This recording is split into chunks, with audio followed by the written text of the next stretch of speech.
Boa noite, eu sou a professora Margarete do Aqui é Pra Passar. E hoje nós vamos dar continuidade ao nosso estudo do ECA.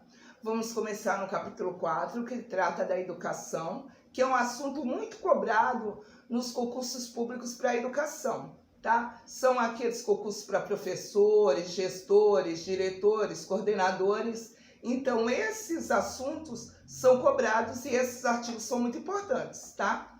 Lembre-se que existe a LDB, existe a Constituição, mas existe o ECA. E se o teu concurso está pedindo o ECA, você tem que se atentar ao que está no ECA.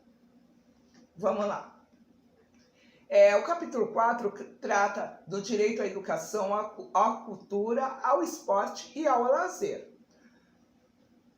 Artigo 53. A criança e o adolescente têm o direito à educação, visando ao pleno desenvolvimento de sua pessoa, preparo para o exercício da cidadania e qualificação para o trabalho, assegurando-se-lhes... Vamos parar aqui. Todo o tempo, quando eu venho falando do ECA, desde quando a gente falou lá de conceitos, eu tenho usado a seguinte expressão. O ECA ele visa proteger a criança e o adolescente para que ele tenha seu pleno desenvolvimento, visando o quê? As gerações futuras. Para quê? Para aquela criança, aquele adolescente que teve seu pleno desenvolvimento em todas as áreas, e aqui nós estamos falando da educação, da cultura, do esporte, do lazer, ela seja um bom cidadão lá na frente, ela se desenvolva de forma plena. E o objetivo é proteger gerações futuras, né? Tá? Porque uma criança ou adolescente que se desenvolve bem, tá? Que tem seu pleno desenvolvimento, ele será um cidadão melhor, contribuirá de forma melhor para o mundo, tá? Então vamos ver, assegurando-se-lhes igualdade de condições para o acesso e permanência na escola. Então é assim, a igualdade de condições tem que ser plena. Total, tem que ser igual para todos. Mas veja bem, não é só o acesso, é a permanência também. Isso vocês têm que guardar. Por quê? Porque é uma das pegadinhas do concurso. Que o acesso da escola igualdade de condições existe. E aí se pula a parte de permanência. A permanência também. Então ele tem que entrar na escola e permanecer ali. Tá? 2. Direito de ser respeitado por seus educadores. Então, você, professor, que está prestando o concurso, saiba que você tem que se respeitar sim. Porque aquela criança, aquele adolescente, ele é um indivíduo com direitos. Inclusive direito ao respeito. E você tem que respeitá-lo. Inciso 3. Direito de contestar critérios avaliativos, podendo recorrer às instâncias escolares superiores. Então, o aluno tem sim o direito de chegar para o professor e contestar a forma avaliativa, a nota que ele recebeu, o porquê daquela nota. O professor pode escutar. Alguns professores se recusam a isso. Então, aí cabe ao aluno recorrer. E ele vai recorrer aonde? Instâncias escolares, tá? Quarto, direito de organização e participação em entidades estudantis. Isso é o direito democrático, né, que a gente vê lá no PPP, tá? E, por exemplo, é a criação de grêmios estudantis. Ele tem esse direito. 5. Acesso à escola pública e gratuita, próxima de sua residência, garantindo-se vagas no mesmo estabelecimento a irmãos que frequentem a mesma etapa ou ciclo de ensino da educação básica. Veja bem, irmãos, se eles estiverem na mesma etapa de ensino, no mesmo ciclo, no mesmo ano, eles vão permanecer no mesmo estabelecimento de ensino. Aí tem uma vaga, eu moro no meio de uma quadra e numa esquina existe uma escola e na outra esquina existe outra escola. Ambas são de educação básica. Então aí eu estou procurando vaga para os meus 2 filhos que estão na mesma série. Um vai no mesmo ano, né? Um vai para uma escola porque só tem uma vaga, o outro vai para outra escola? Não, não, não. Eles permanecerão, sendo irmãos, eles permanecerão na mesma entidade de ensino, tá? Desde que estejam no mesmo ciclo. E olha bem, na educação básica, parágrafo único. É direito dos pais ou responsáveis ter ciência do processo pedagógico, bem como participar da definição das propostas educacionais. Lá no PPP, vocês sabem que existe isso, né?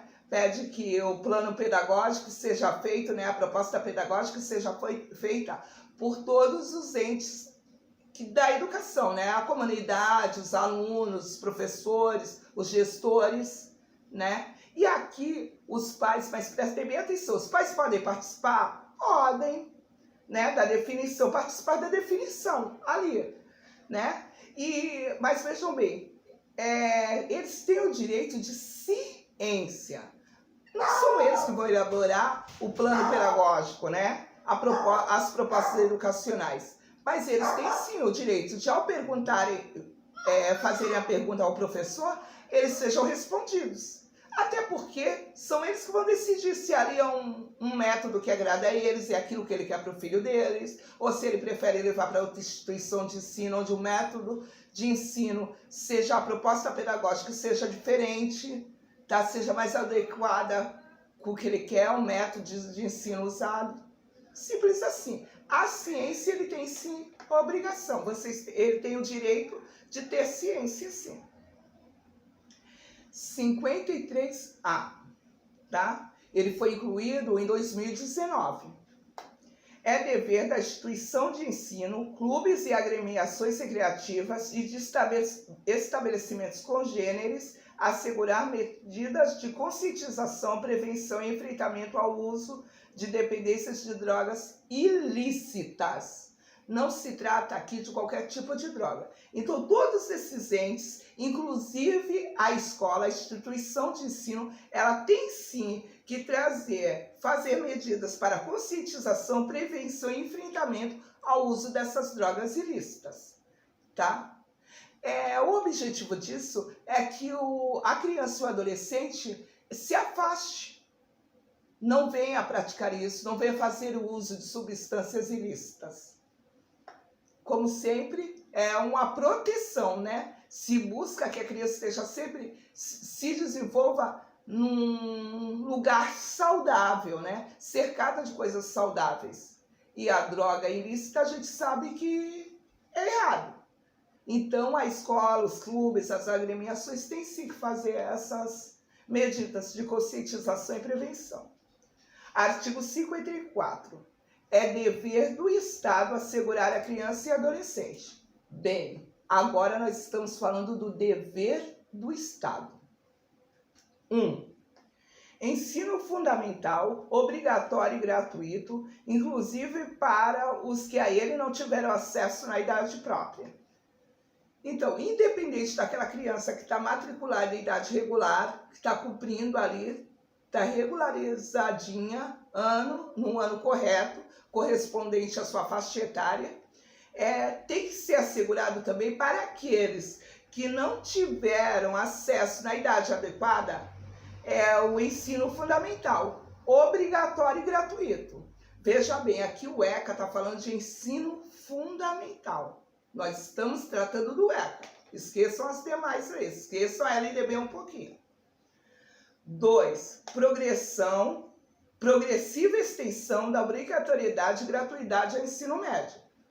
Hoje em dia a gente já sabe que já se avançou muito mais do que isso. Mas lembre-se que o ECA foi de 1990. E na época, você ter essa progressão e extensão da obrigatoriedade e gratuidade do ensino médio era uma coisa muito importante, era um grande avanço. 3. Atendimento educacional especializado aos portadores de deficiência, preferencialmente na rede regular de ensino. Isso daqui também é outro inciso que você tem que prestar atenção, porque às vezes diz exclusivamente rede regular de ensino. Não, e é preferencialmente, unicamente, não. preferencialmente em rede regular de ensino. Então, os portadores de deficiência têm que ir à escola? Tem. E a preferência é que eles frequentem a escola onde? Na rede regular de ensino, tá? O que aquele atendimento educacional especializado seja dado a eles ali dentro da rede regular de ensino. 4. Atendimento em creches e pré-escolas de crianças de 0 a 5 anos de idade. Sabemos disso. 5. Acesso aos níveis mais elevados do ensino, da pesquisa e da criação artística, segundo a capacidade de cada um. Então, tem sim acesso aos níveis mais elevados de ensino, de pesquisa e de criação artística, sim, mas depende da capacidade. Está ligado à capacidade que aquele indivíduo tem, que aquela criança e aquele adolescente em desenvolvimento tenha. 6. Oferta de ensino noturno regular, adequada às condições do adolescente trabalhador. Aqui nós estamos falando do ensino regular, não estamos falando em EJA, CEJA, estamos falando do ensino regular. Que essa oferta tem que existir sim, e ela deve ser destinada àqueles alunos que trabalham, aqueles adolescentes que trabalham, tá? Não é porque eles trabalham que eles têm que ser diferenciados. Eles vão ter sim um ensino regular e horário noturno. 7. Atendimento no ensino fundamental através de programas suplementares de material didático escolar, transporte, alimentação e assistência à saúde. Aqui nesse inciso que vale lembrar de novo, o que nos chama a atenção é o ensino fundamental. Tá? Parágrafo 1º. O acesso ao ensino obrigatório e gratuito é direito público subjetivo. O que isso quer dizer? É que basta que você esteja em condições de ter acesso à escola, você preencha aquelas condições, esse direito é seu. Basta você ser criança, adolescente, esse direito é seu, tá? A única coisa que liga é você ser brasileiro, porque aqui nós estamos falando de uma lei nacional, né? E você está nessa condição, precisando de acesso ao ensino, tá? Ele é obrigatório e ele é gratuito, tá? Ele é obrigatório que você estude, desde que você seja criança e adolescente. E é obrigatório que a oferta seja gratuita também, haja oferta gratuita. Parágrafo 2º. O não oferecimento do ensino obrigatório pelo poder público ou sua oferta irregular importa a responsabilidade da autoridade competente. Então, aqui nós estamos falando que o poder público, ele tem sim que oferecer esse ensino obrigatório em uma oferta regular e não de forma irregular. E se isso não acontecer, se ele deixar de cumprir isso, ele vai responder. E ele pode responder pelo crime, ou vai responder pelo crime de responsabilidade. Parágrafo 3º. Compete ao poder público recensear os educandos no ensino fundamental, fazer-lhes a chamada e zelar, junto aos pais ou responsáveis pela frequência à escola. Então, cabe quem ir lá e verificar. Vamos verificar o acesso à escola. Quem vai lá buscar os pais e os responsáveis para saber por que não está acontecendo a frequência? Cabe ao poder público, tá? Artigo 55. Os pais ou responsável têm a obrigação de matricular seus filhos ou pupilos na rede regular de ensino. Então, aqui a gente está falando da obrigação do pai, do responsável, de quem está com aquela criança, quem responde por aquela criança, né? Que tem a obrigação de zelar por aquela criança, de matricular ele sim na rede regular de ensino, tá? Não existe porque falar, meu filho tem 10 anos e ele não quer estudar mais. É sua obrigação matriculá-lo. É sua obrigação que ele permaneça na escola. Artigo 56. Os dirigentes de estabelecimentos de ensino fundamental comunicarão ao Conselho Tutelar os casos. A comunicação, aqui você tem que prestar atenção novamente. Essa comunicação da instituição de ensino é feita a quem? Ao conselho tutelar. Maus tratos envolvendo seus alunos, isso eu já falei antes, que qualquer pessoa que tenha ciência de que uma criança esteja sofrendo maus tratos, seja físico ou psicológico, ela tem sim que informar a autoridade competente. No caso aqui, você como professor notou alguma coisa diferente, notou que aquela criança, aquele adolescente está passando por uma espécie de maus tratos, você tem sim, que até a direção da escola tem sim que comunicar ao conselho tutelar. 2. Reiteração de faltas injustificadas e de evasão escolar, esgotados os recursos escolares. Vocês que trabalham na educação sabem que a escola, antes de comunicar ao conselho tutelar que aquela criança evadiu da escola, que aquela criança está com excesso de faltas, ela vai procurar a família, ela tenta todos os tipos de contato, ela faz a busca ativa, esgotando todas as formas da entidade escolar sanar esse problema, ela vai sim ser obrigada a comunicar ao conselho tutelar. E outra coisa, elevados níveis de repetência. Por exemplo, uma escola vai lá e de repente naquela escola acontece um grande índice de repetência. Então, tem sim que o conselho tutelar vai intervir nisso, para saber o que está acontecendo. Artigo 57.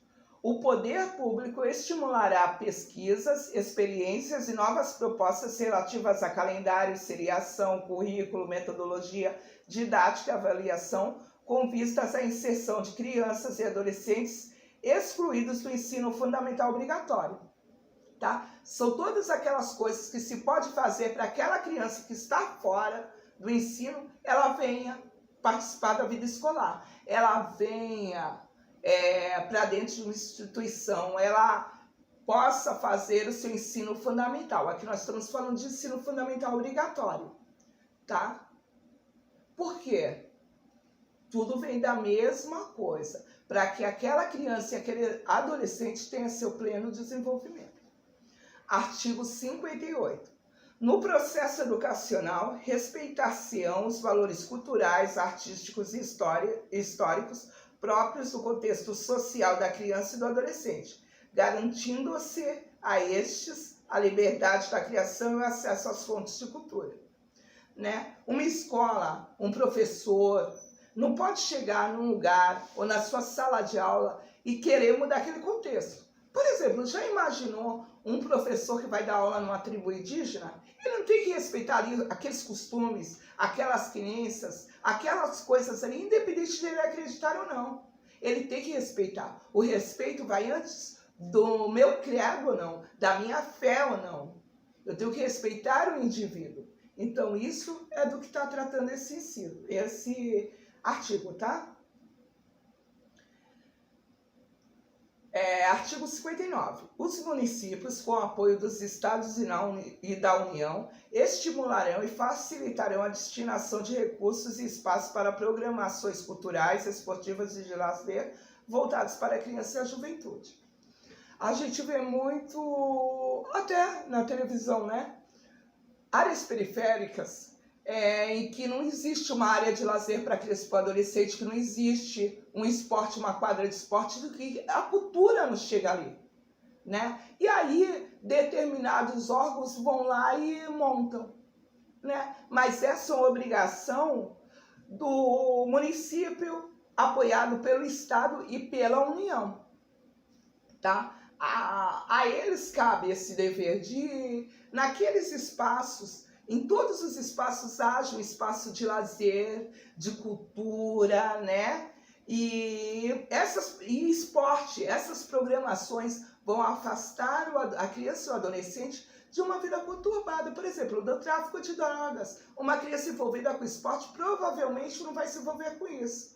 Uma criança que está envolvida com a cultura, também não. Tudo é zelando o seu pleno desenvolvimento, tá? Para que ele se torne um adolescente melhor. Agora nós vamos falar do artigo 5. O artigo 5 5 fala da profissionalização, tá? Do direito à profissionalização e à proteção do trabalho. Artigo 60. É proibido qualquer trabalho a menores de 14 anos de idade, salvo na condição de aprendiz. Veja bem, mais uma vez nós estamos falando do ECA. Nós sabemos que é vedado trabalho a qualquer adolescente, porque criança não pode trabalhar mesmo, né? Menor de 16, salvo na condição de aprendiz a partir dos 14. Que lei é maior, o ECA ou a Constituição? A Constituição é maior, a Constituição é nossa lei maior. Então, lá na Constituição, no artigo 7, inciso 35, está descrito assim: proibição de trabalho noturno, perigoso e insalubre a menores de 18 anos. E de qualquer trabalho a menores de 16 anos, salvo na condição de aprendiz a partir dos 14 anos. Então, o que a lei está dizendo aqui? Você teve menos de 18, você não pode ter trabalho noturno, perigoso ou insalubre. Você tem menos de 16, você não pode trabalhar. Mas aí você pode sim trabalhar na condição de aprendiz, se você tiver mais de 14 anos. Então, o que importa? O que importa é a nossa lei maior. Mas como no seu concurso está pedindo o ECA não mudou. O ECA não foi alterado por essa lei, ele não alterou por causa dessa lei. Então, o que acontece? Se tiver pedido o ECA, e vai estar bem especificadinho lá para vocês, segundo o ECA, então é 14 anos, tá? 61. A proteção ao trabalho dos adolescentes é regulada por legislação especial, sem prejuízo do disposto nesta lei. Como eu disse, o ECA ela trata da criança, da proteção da criança e do adolescente. Ela vai tratar de um todo, mas existem leis específicas, como por exemplo a LDB, que trata da educação. Então, não é porque existe a LDB que o que está escrito no ECA é jogado fora. A mesma coisa aqui.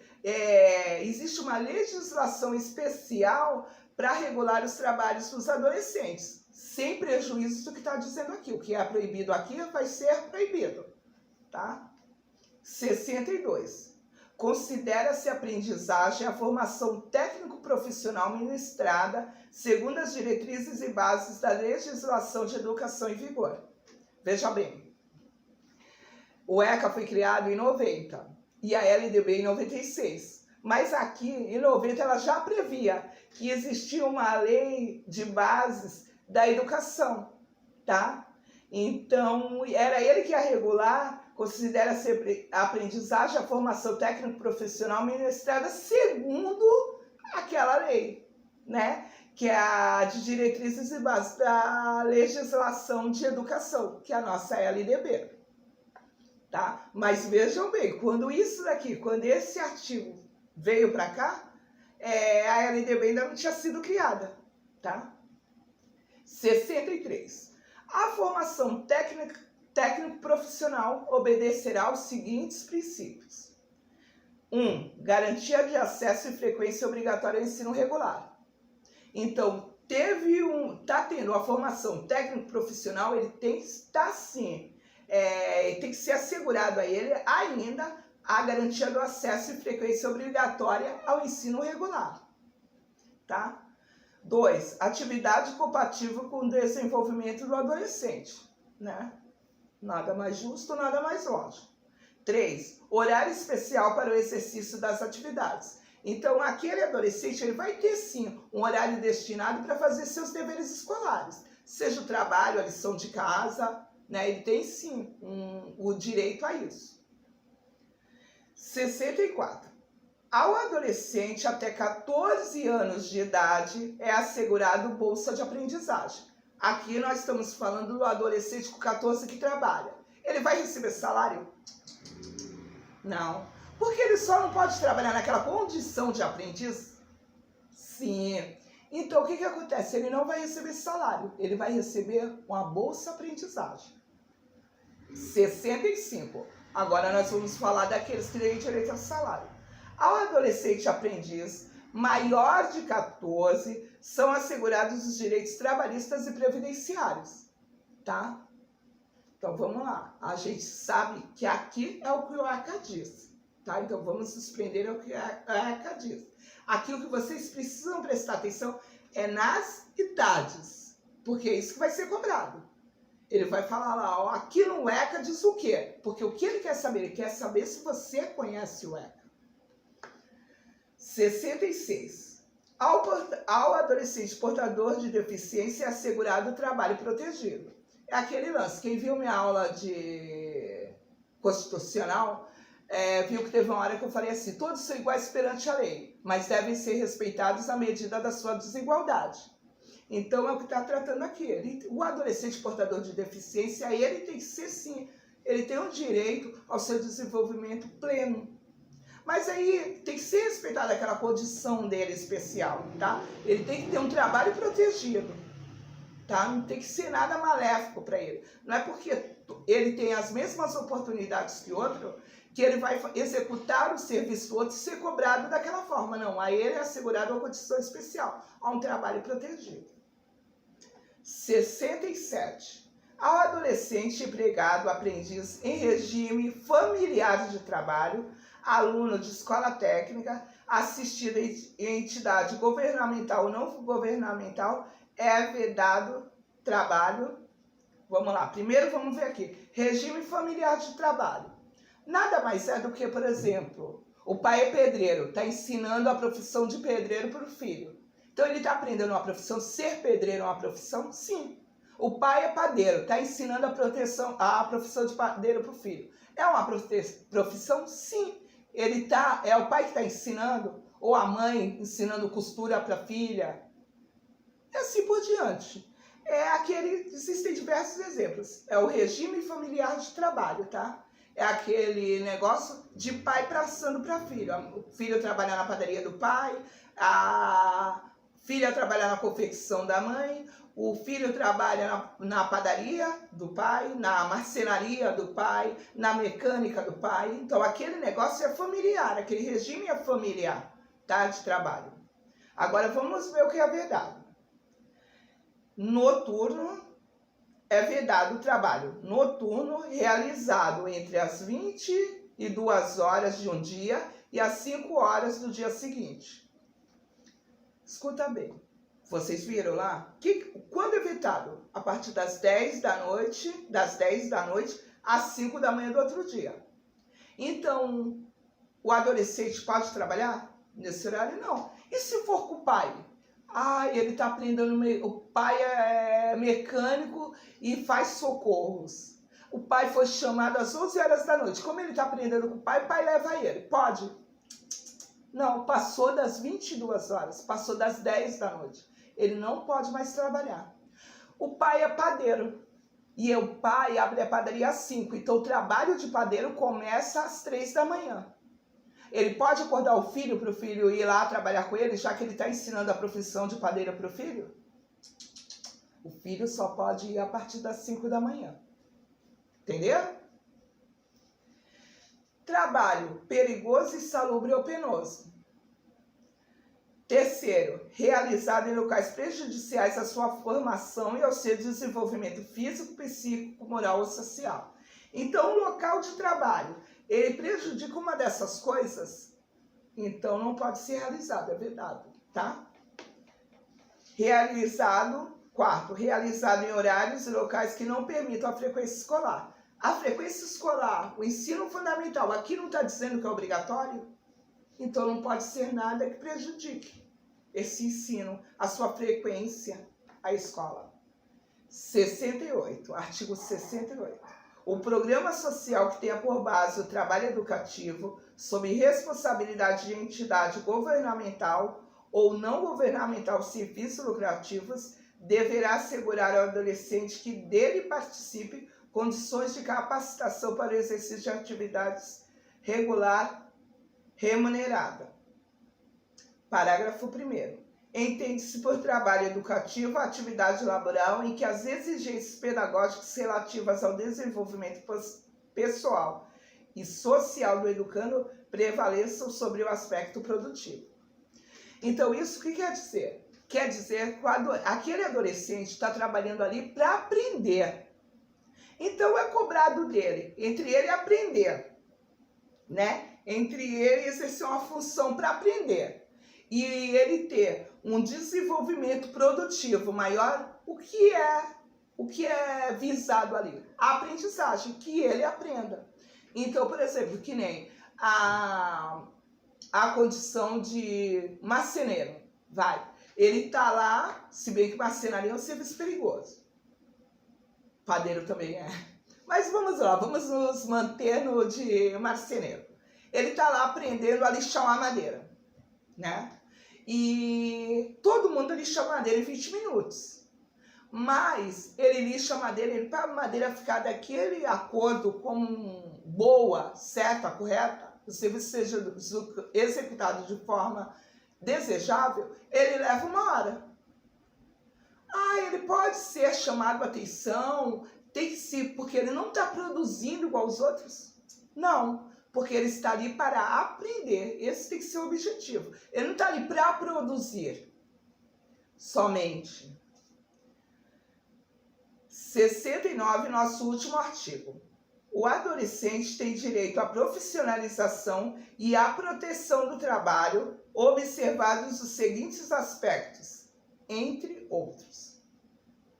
Respeito à condição peculiar de pessoa em desenvolvimento, isso é o que eu digo para vocês, sempre está sendo isso mesmo, né? A gente procura que o objetivo do é que ela se desenvolva bem, né? E obrigação de todos nós, o Estado, da sociedade, dos pais, né? Que isso aconteça e que seja respeitado isso, a sua condição de que ela é um ser em desenvolvimento. Então, tudo tem que cooperar para o seu pleno desenvolvimento. Inciso 2, capacitação profissional adequada ao mercado de trabalho.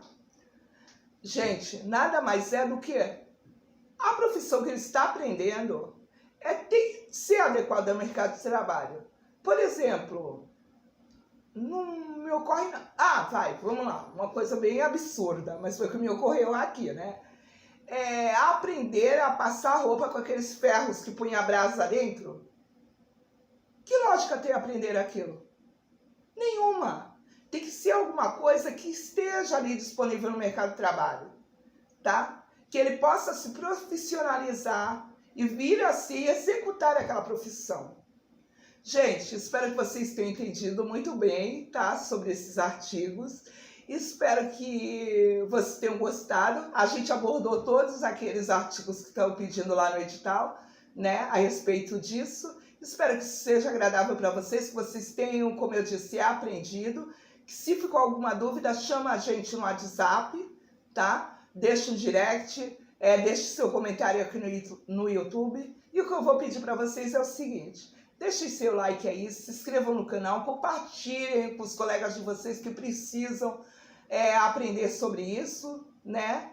Que essa matéria, com certeza, ao discutirmos artigo por artigo, inciso por inciso, fica muito mais fixado, né? A nossa memória absorve melhor, tá? Um beijo, uma boa noite. Tchau!